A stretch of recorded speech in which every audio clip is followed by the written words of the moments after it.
What's the deal, my people? You know it is Don, Tony Teflon, and I'm back at you another one. And from season 4, it's off to a fast start.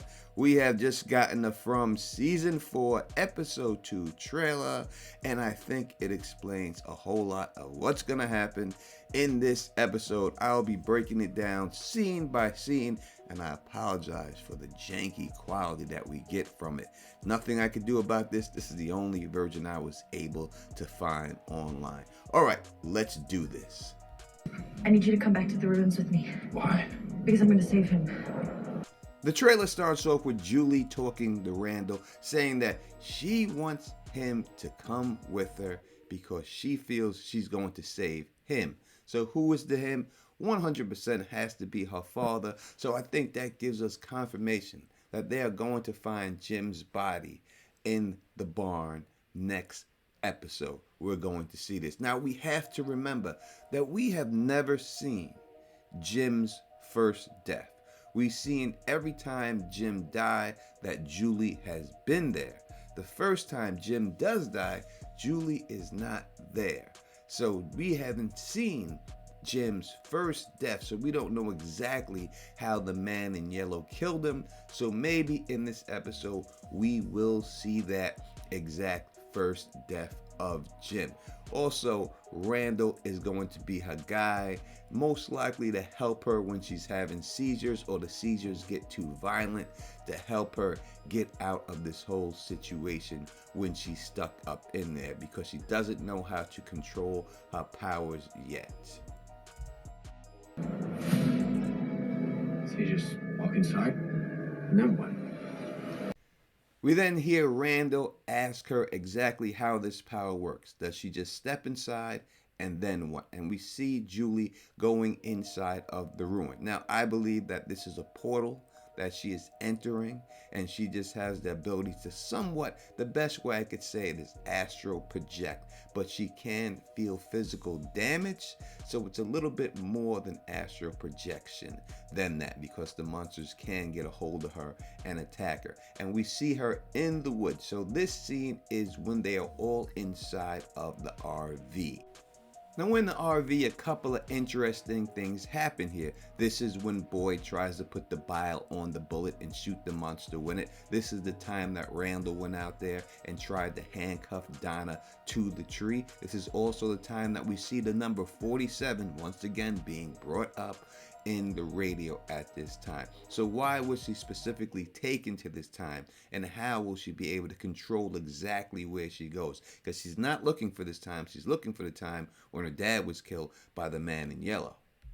So if you go back to when this video came out, this episode that year, and you check out my live stream that I did on the breakdown, I specifically say in that video all those years ago that there is somebody behind that nurse that is not one of the monsters looking at him.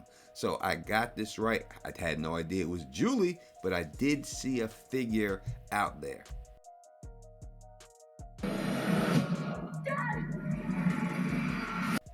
So these are one-to-one shots that happen in that episode. We seen this shot of Jim looking through the window, and we seen the shots of the close-up of the nurse monster and this mechanic monster out there.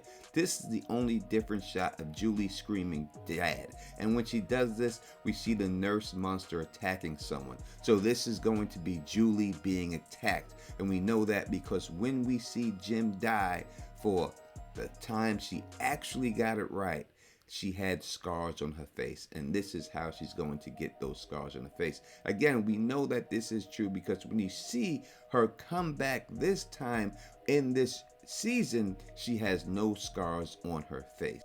So let me break it down how they tricked everybody into making people believe that it's all the same scene. When you see Jim get killed the first time in this, that is the actual scene from season 3, but then it goes black.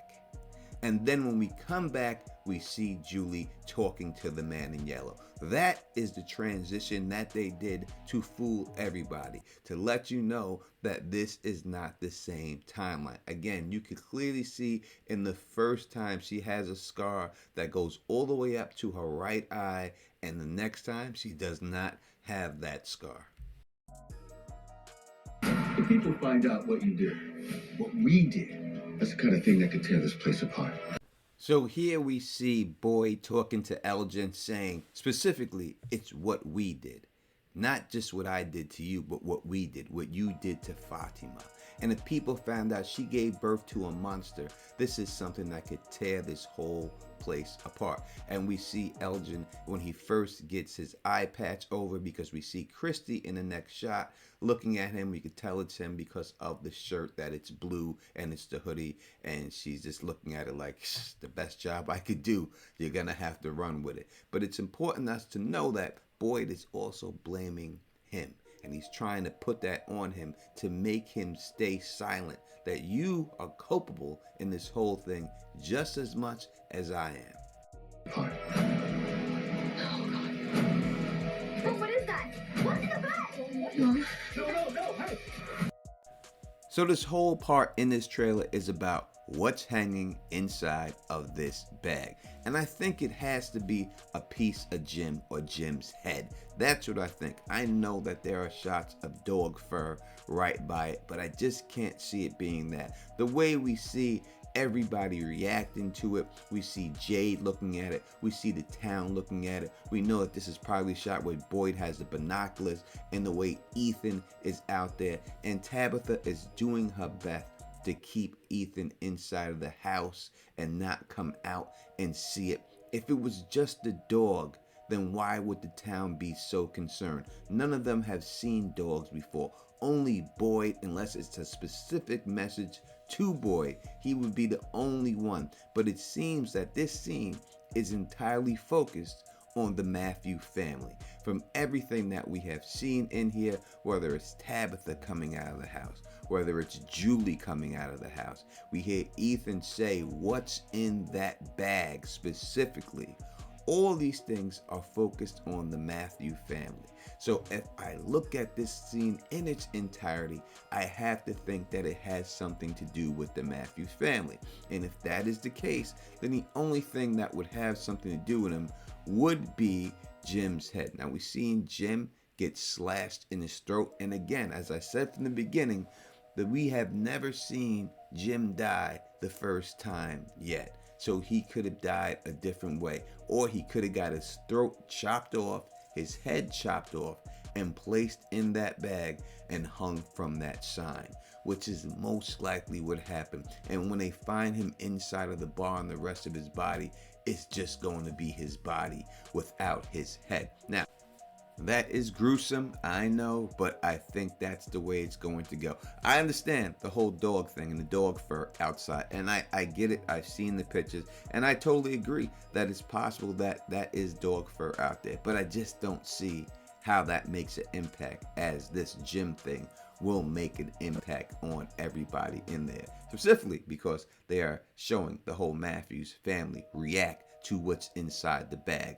and all of them would not have a reason to react if it didn't have something to do with Jim, and the dog ain't got a goddamn thing to do with Jim. Overall, I think it's a great preview trailer. I think that I'm most interested in the Julie story walking ability, and I'm glad that they are expanding on that whole situation.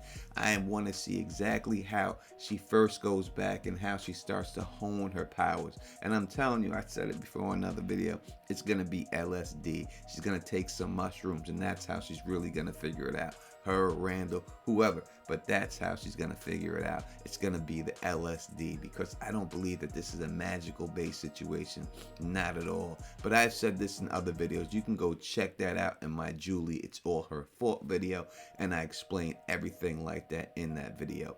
The man in yellow asked Sophia, how much is she going to wreak havoc in this whole situation, and how long until they actually expose her for exactly who she is. Looking forward to seeing everything that they're throwing at us. Think that they're doing a great job. Again, I'll be back with another live stream. I live stream every Saturday night at 8 p.m. and then I live stream again Sunday at 8:20 p.m. and then we do a theory stream during the week. We would love to see you there. It's a great community of people that get out there, so try to join us, and we're gonna have some special guests on that stream. So keep your eyes open. If you've seen something else in the trail that I might have missed, do me a favor, put it in the comment section. I truly would appreciate that. Hype this video. Try to get it to 500 likes. That is the goal. And if you like the way I do this, please thumbs up this, spread this across the realm, and of course, subscribe. And until next time, you know who it is. Peace and stay sexy.